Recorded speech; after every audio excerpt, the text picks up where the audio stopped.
Goeiemiddag maats, juffrou Kamfer hier, ook bekend as die taaljuffie. Ons fokus op graad 8 EID,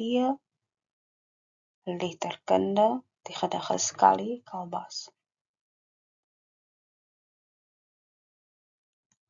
Kali kan ook staan vir kaal, naked, in this case meaning that he has no possessions.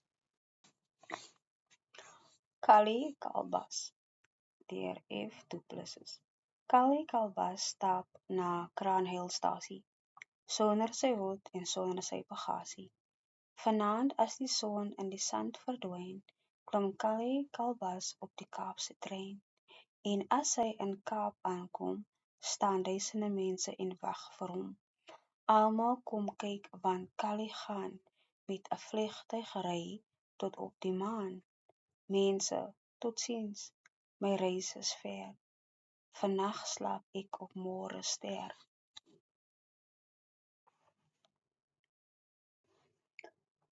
Kali Kalbas stap na Kraanheilstasie.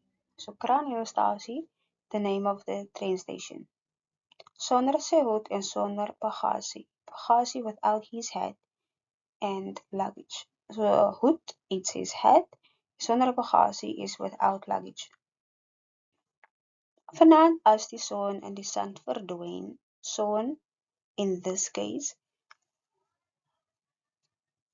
it is the sunset, verdwyn, disappear. Klim Kali Kalbas op die Kaapse trein. So Kaapse can also refer to Cape Town. He is going to get on the train. En as hy in die Kaap aankom, the word aankom is arrive, staan duisende mense en wag vir hom. Thousands of people are waiting for him.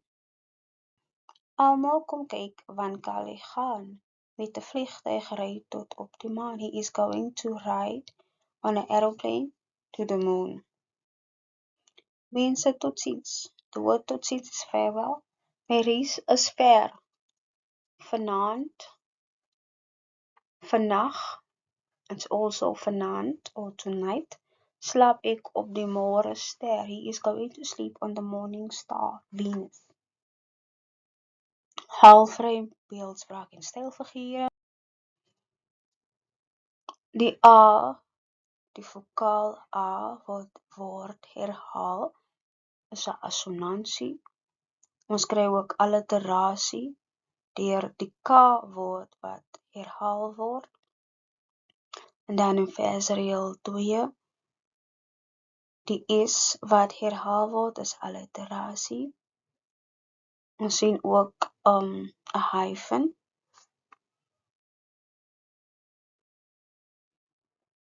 Nommer 3 is beeldspraak in versreël 3.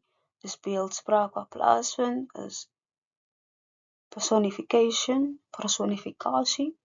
In versreël 4 wie die K word herhaal, ons noem dit alliterasie. In versreël 6, duisende is 'n stylfiguur, 'n figure of speech, hyperbool. Die rym is parrym. Die spreker is 'n alomteenwoordige spreker of 'n derde persoons spreker. Hierdie is die vraag. Waarna verwys die titel van die gedig? What does the title of the poem refer to? Nommer 2. Wie is die digter? Who is the poet? Nommer 3.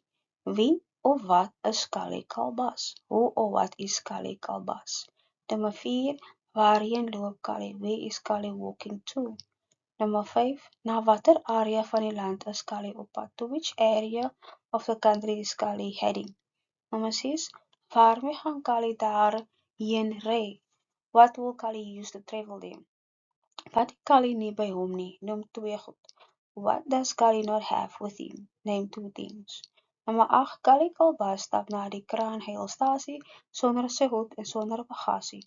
8.1. Benoem die halfrym in reël 1 en 2. Identify the half-rhyme in line 1 and 2. Haal die versreëls en onderstreep die halfrym. Quote the lines of the verse and underline the half-rhyme. Nommer 9. Haal een woord aan wat vir ons sê hoeveel mense op hom wag. Quote one word that tells us how many people are waiting for him. Kies die korrekte antwoord tussen hakies. Onderstreep die korrekte antwoord. Hierdie manier van oordrywing noem ons 'n hiperbool of 'n herhaling. Dan nommer 13, die blokkieraaisel word voltooi. Hierdie is die antwoorde. Nommer 1, na Kali. Dit verwys na Kaal, 'n kaalbaan sonder besittings. Nommer 2 is F duplexus. Nommer 3, dit is 'n pampoenagtige klipplant. Nommer 4, na Kraan kuilstasie, treinstasie. Nommer 5 is Kaap. Nommer 6, met 'n trei. Nommer 7, sy hoed en bagasie. Nommer 8, alliterasie van die K-klank, alliterasie van die S-klank, assonansie van die kort A-klank, Kali, Kalbas, sonder sy hoed, sonder bagasie. So you underline the S's, you underline the A. 9, duisende, 10, hiperbool, 11, toetsiens, 12, paring. Dankie dat jy ingeskakel het. Don't forget to subscribe to the channel. Thank you.